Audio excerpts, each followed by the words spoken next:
Co-op games are great. You only need to look at titles like Monaco What's Yours Is Mine to know that. People like playing together, and when a game's been designed with that in mind, so much the better. But on the flip side of the coin, some of the best cooperative experiences I've ever had have come from games designed to be played alone. That's not to say I haven't had fun taking on these titles by myself, of course, but there's just something about teaming up that can take a good single-player experience and somehow make it something exceptional.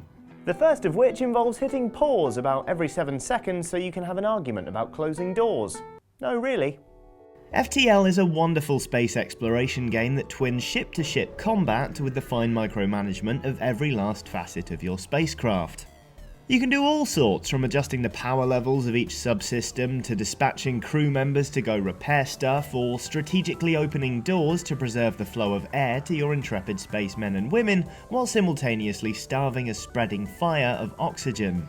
The downside to having so many things to balance, of course, is that it can very quickly become overwhelming, especially in combat, and that is where playing it with another person comes into its own. Having another pair of eyes analysing the situation, and someone to talk tactics with, takes FTL from a sometimes lonely and intimidating experience into a surprisingly good approximation of how I picture the White House Situation Room. So basically what I'm saying is, you and a friend get to be President Bartlett and Leo McGarry, only in space, and if that doesn't sell you on the idea, you're officially dead to me.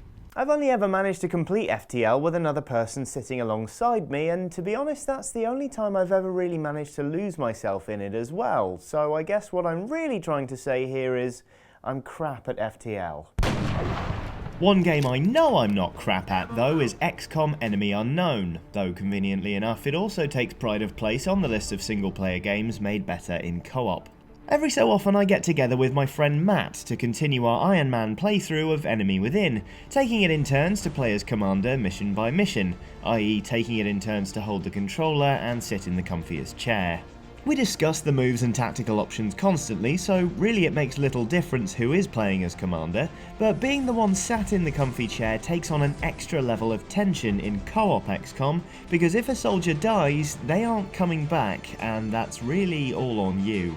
XCOM is incredibly fun to play with another person because, again, it gives you a fresh perspective on things, opening up tactical options you might not have considered before. Conversely, it also means there'll always be someone there to scream, "What are you doing?" when you make an utterly insane tactical gamble, meaning when it pays off, you feel doubly satisfied and smug. Really though, it's no surprise XCOM and FTL are on that list as they're deeply strategic experiences, but cooperating on a single player game can also make for some really profound moral interaction as well.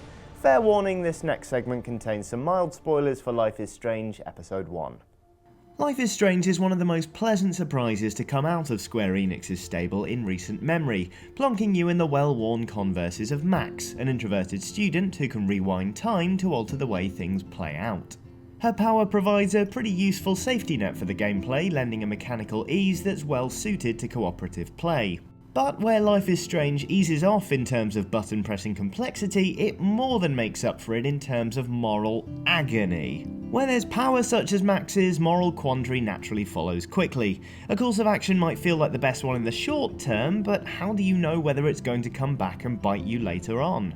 Adding another person into the mix not only teaches you a bit about one another, it amplifies the sense of struggle in trying to pick a course of action. For example, in episode 1, Max finds herself hiding in the closet while her friend's stepfather goes nuts at her for having a joint in her room. While I was playing it with my fiancée, she wanted to stay hidden, which in terms of Max's progression is definitely the smart move. But I just felt like I couldn't let Chloe take the blame for the weed, even though it was hers, because relations with her stepfather were already so strained. We discussed it for a long time and eventually resolved to take the blame, but we were both so conflicted, and having another person there leaning the opposite way made that tension that much more powerful. Neither of us felt good about the way it played out, but we both felt really sucked into the story. So, what have we learned? Well, that it's more fun to play games with other people, even if that's not necessarily what the developer had in mind at the outset. When I threw this feature idea open to the rest of Eurogamer editorial for suggestions, loads of games came flooding in. JRPGs like Ni no Kuni, the Souls games, Portal's single player mode, Heavy Rain, even Rogue Warrior.